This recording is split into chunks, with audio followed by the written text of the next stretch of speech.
Bem, agora eu quero falar com você a respeito de um dos grandes desafios da liderança atual. Na realidade, talvez trate-se de um desafio já antigo dos líderes, mas que nos dias atuais vem tomando uma proporção ainda maior: delegação de tarefas. Eu diria até mais, seria o ponto exato entre o centralizar e o delargar. Muitos líderes centralizam por medo de que as coisas não sejam feitas do seu jeito, ou até mesmo por medo de passarem a função para uma outra pessoa que seja capaz de executar tão bem ou até melhor do que ele. E outras pessoas apenas delargam, os líderes apenas designam a tarefa para alguém e não fazem mais nada, não acompanham, não dão apoio. Mas será que existe uma receita para isso?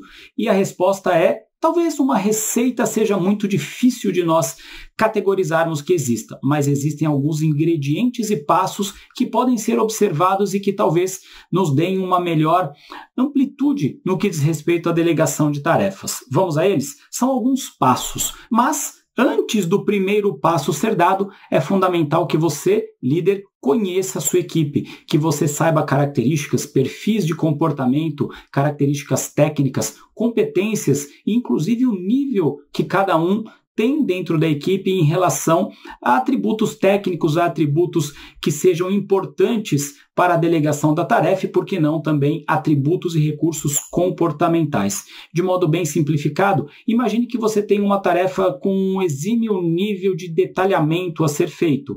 Provavelmente, talvez não seja a melhor saída delegar essa tarefa para alguém que tem um perfil um pouco mais distraído, e assim por diante. Portanto, um preparo para a delegação correta de tarefas é a análise da tarefa e do perfil da pessoa para a qual você vai delegar a tarefa. Quando isso é feito, então nós podemos começar os passos efetivos da delegação de tarefas. O passo 1 é orientar.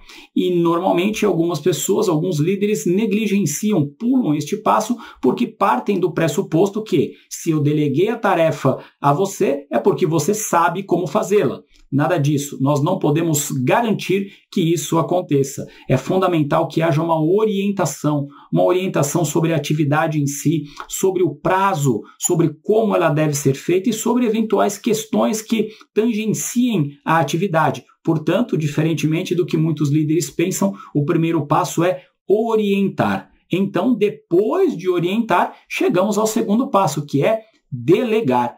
Agora sim, depois de orientada, a pessoa pode sair, pode empreender na execução da tarefa. Quando nós falamos em delegação, nós precisamos coligar essa delegação com a orientação. Depois de feita a delegação, nós podemos e devemos seguir o terceiro passo, que é acompanhar. E aqui também há uma armadilha. Alguns líderes, como nós já dissemos, delargam, simplesmente passam a tarefa e esquecem da tarefa, e isso pode até, na cabeça de alguns líderes, significar: não, mas eu confio no meu liderado. Sem dúvida, isso é fundamental, mas é importante que você acompanhe justamente para que você possa dar apoio a ele caso algo aconteça ou caso ele precise de algum suporte para uma determinada coisa.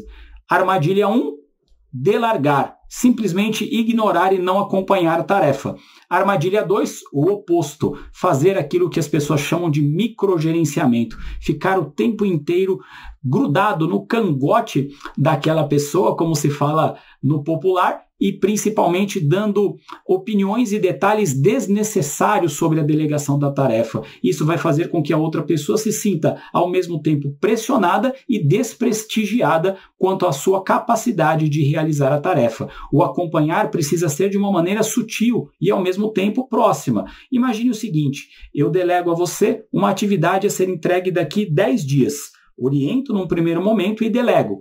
Depois de uns 2 ou 3 dias da delegação, eu pergunto a você como as coisas estão indo, se você está precisando de algo, se a evolução está boa. 2 ou 3 dias depois, novamente eu pergunto, mas no sentido de compreender se as coisas estão realmente no caminho certo. Por quê? De nada adianta você apenas entregar a mim ou eu cobrar de você no dia da entrega. E caso não seja entregue, eu ainda colocar a culpa, a responsabilidade em você.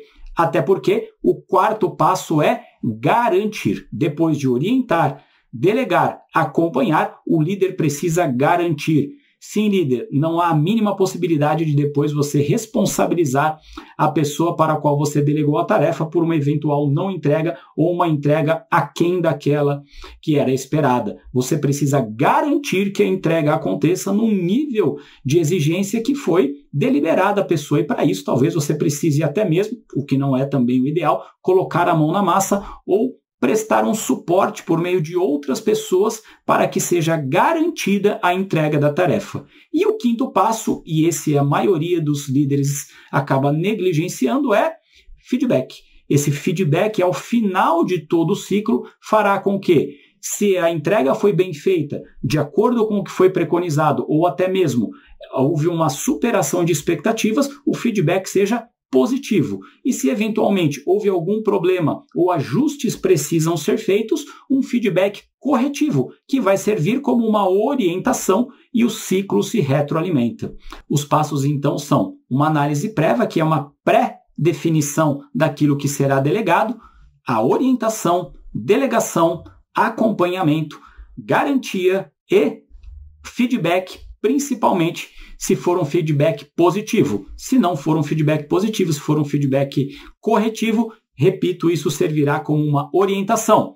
E então, é assim que você faz a delegação? Você tem algum passo diferente desse? É assim que o seu líder delega a tarefa a você? Lembre-se, delegar é um dos grandes desafios da liderança. Um abraço e até mais.